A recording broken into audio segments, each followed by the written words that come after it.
മോസ്കോയിലെ എണ്ണ ശുദ്ധീകരണശാല ലക്ഷ്യമിട്ട് യുക്രൈൻ ഡ്രോൺ ആക്രമണം. ഈ ആഴ്ചയിൽ രണ്ടാം തവണയാണ് റഷ്യയ്ക്ക് നേരെ യുക്രൈൻ ശക്തമായ ഡ്രോൺ ആക്രമണം നടത്തിയത്. വിവിധ മേഖലകളിലായി യുക്രൈൻ ഡ്രോണുകൾ വെടിവെച്ചിട്ടുണ്ടെന്നും 200ഓളം ഡ്രോണുകൾ മോസ്കോ ലക്ഷ്യമിട്ടാണ് എത്തിയതെന്നും റഷ്യൻ അധികൃതരെ ഉദ്ധരിച്ച് വാർത്താ ഏജൻസികൾ റിപ്പോർട്ട് ചെയ്യുന്നു. റഷ്യ അടുത്തിടെ കീവിൽ നടത്തിയ വ്യോമാക്രമണങ്ങൾക്കുള്ള അർഹമായ മറുപടിയെന്നാണ് യുക്രൈനിയൻ പ്രസിഡന്റ് വൊളോഡിമിർ സെലൻസ്കി ഈ നീക്കത്തെ വിശേഷിപ്പിച്ചത്. സാംസ്കാരിക കേന്ദ്രങ്ങൾക്കും സാധാരണക്കാർക്കും നേരെ റഷ്യ നടത്തുന്ന ക്രൂരമായ ആക്രമണങ്ങൾക്കെതിരെ തങ്ങളുടെ സൈനികർ നടത്തുന്ന പ്രതിരോധത്തിന്റെ ഫലമാണിതെന്ന് സെലൻസ്കി വ്യക്തമാക്കി. അതേസമയം റഷ്യയുമായുള്ള യുദ്ധം അവസാനിപ്പിക്കേണ്ട സമയമായെന്നും പുടിൻ ചർച്ചകളിലേക്കും നയതന്ത്രത്തിലേക്കും മടങ്ങിവരണമെന്നും സെലൻസ്കി ആഹ്വാനം ചെയ്തു.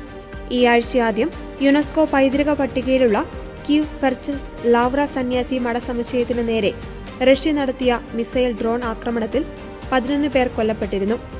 Russian president Vladimir Putin ASEAN രാജ്യങ്ങളിലെ നേതാക്കളെ സ്വീകരിക്കാനിരിക്കെയാണ് ഈ ഡ്രോൺ ആക്രമണം നടന്നത്.